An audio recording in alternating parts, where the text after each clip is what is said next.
Chapter 5. They went across the lake to the region of the Gerasenes. When Jesus got out of the boat, a man with an evil spirit came from the tombs to meet him.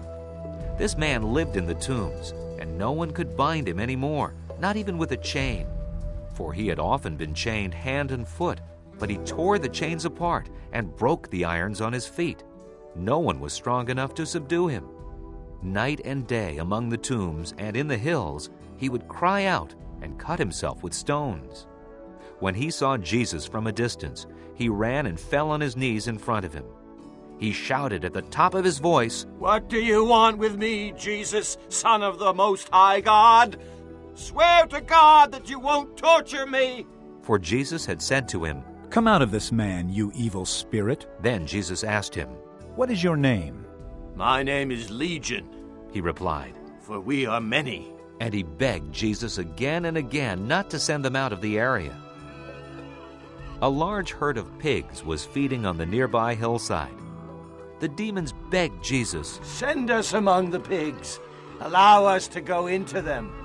He gave them permission, and the evil spirits came out and went into the pigs.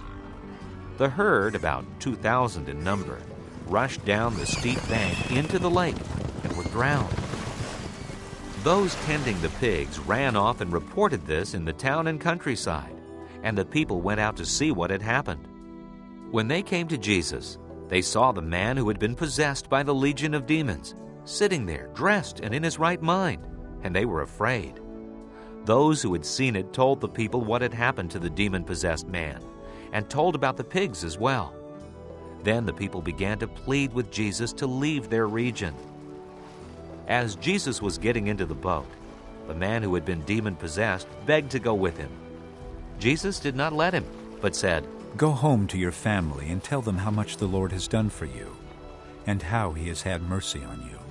So the man went away and began to tell in the Decapolis how much Jesus had done for him, and all the people were amazed.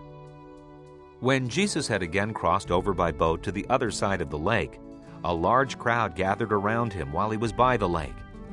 Then one of the synagogue rulers, named Jairus, came there. Seeing Jesus, he fell at his feet and pleaded earnestly with him, "My little daughter is dying. Please come and put your hands on her, so that she will be healed and live." So Jesus went with him.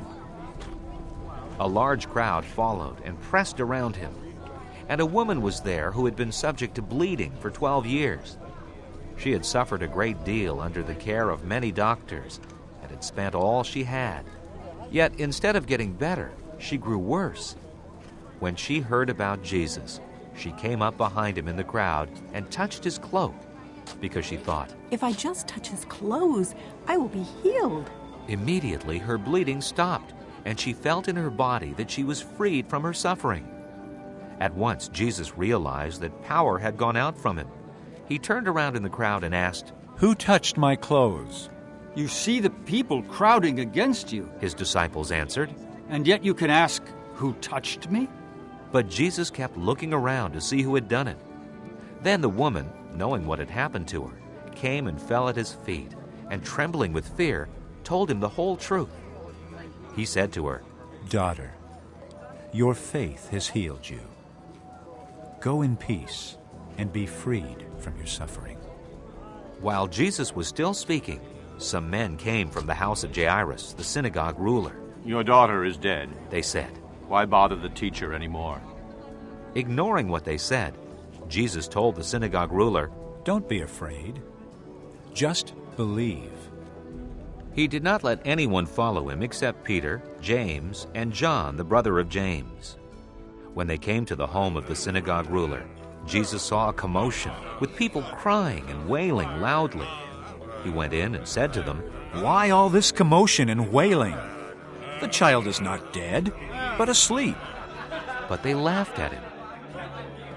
After he put them all out, he took the child's father and mother and the disciples who were with him, and went in where the child was.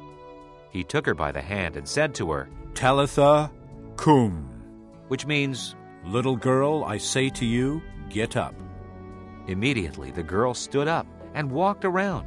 She was 12 years old. At this they were completely astonished. he gave strict orders not to let anyone know about this and told them to give her something to eat.